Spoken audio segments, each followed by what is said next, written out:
Hi everyone, we're doing a Citywide story, but I'm in sunny England. This is summer, right? It is, believe it or not, yep. It's been raining every day for 7 days, I think, Yes. maybe longer. Should I put on my English accent for this one? No, stay Aussie. Right, okay, yeah. All right. So this is Liz Wickens, and we are partners in crime. So what did we do together? So for 18 years we worked together in Wheatley in Oxfordshire doing kids work, teenage work, community festivals, just trying to bring people together in a way that made the gospel really accessible and help people to grow and connect and really trying to shape some of the lives of the young people that we work with over that period of time. Yeah. So I've told my church a couple of times when we turned up in Wheatley in Oxfordshire, there'd been very little youth and kids work before that.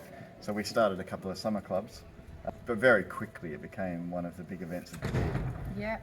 Yeah, that's true. When we moved to the area, so I think we were probably about a year after you, for us as a family, we had two youngish children, 7 and 9 at that point. We were trying to find a church that had a way that they could connect.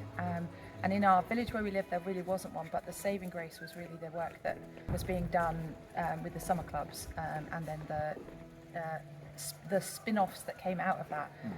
Largely because the kids who came wanted more, and that was what was brilliant about it. It was organic, it grew out of demand.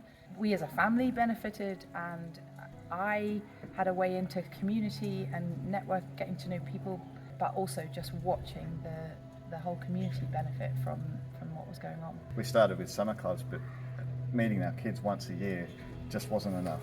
And so we had actually quite an elderly couple who started an after school club.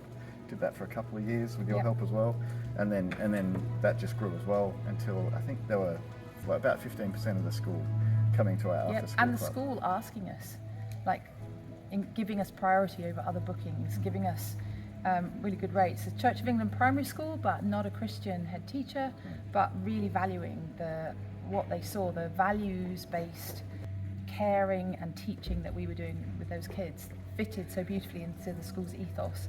And we ended up, I got asked to help out with RE lesson planning from teachers who weren't Christians and who had to teach RE. So we were like a sort of resource within the school, and it was great to know that we weren't trying to force our way in. And these days here in the UK, you can't take that for granted, that you have access even into a Church of England school. So we probably pumped well over 1,000 hours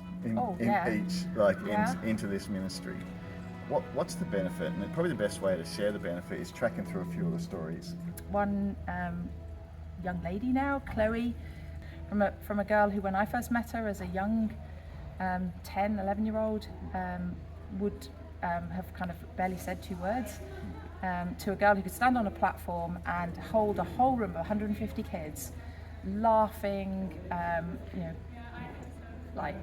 just spellbound with how she managed the room. And she had significant learning challenges with dyslexia, and school was really hard for her. Yeah. But through leadership that she learnt through all this, she's now leading a staff of 20 PE teachers in a large school and writing the curriculum for them all. We bumped into one guy this morning, Andy Prosser, and he said for his 2 kids it was the making of them as they found their way into ministry. And just watching them flourish through. And I would say the same. My kids, they're now 28 and 25, and for both of them, what they got out of them and then what they were enabled to give back has been massive in their own personal, like their character development, their walk with the Lord. They've learned. It was modelled to them that they'll take that away. My son led the sports at one of the summer camps as a 16-year-old, and 2 years later was in Australia on a gap year. Doing hockey coaching with school children and putting into practice a lot of the tips the ways that you'd shown him how to manage groups of kids, just some of the ideas that he found and the confidence that he had to do that. And we don't have too long, there's so many stories to tell, hundreds of them. But another success story is actually where we're standing. We're in a Christian community called Capenry. So Liz's husband is now the managing director, and Liz is pretty much full-time here going for it. And so they're doing ministry here in the Lakes District. Going through that missional experience as well, must have had some help in helping you guys lead this amazing complex here. Hugely. I think just the value of Christians coming together and working to bless other people, whether that's through hospitality, whether it's through teaching, whether it's through running activities. It really influences the things I get involved with here. That we've had the privilege of having one of our young people here as a student. We run a Bible school here for 9 months, and when I think back to him as a young primary school child coming to our after school club, and how he was a struggle for us at the time to manage to see him now as an adult who's come through Bible school here, a strong, beautiful young man and a leader, and he will go far, and I feel really privileged, him and many of the others that we work with here.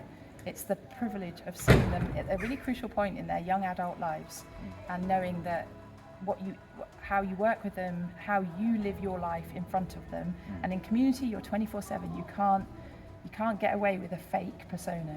You're seen in every way. So thanks, Liz, and we're really, your work is incredible all the way through, then and now. So Cape and we'll take gap year students anytime. So Yeah, come and join us. Yeah, Come for the summer. Come, just come.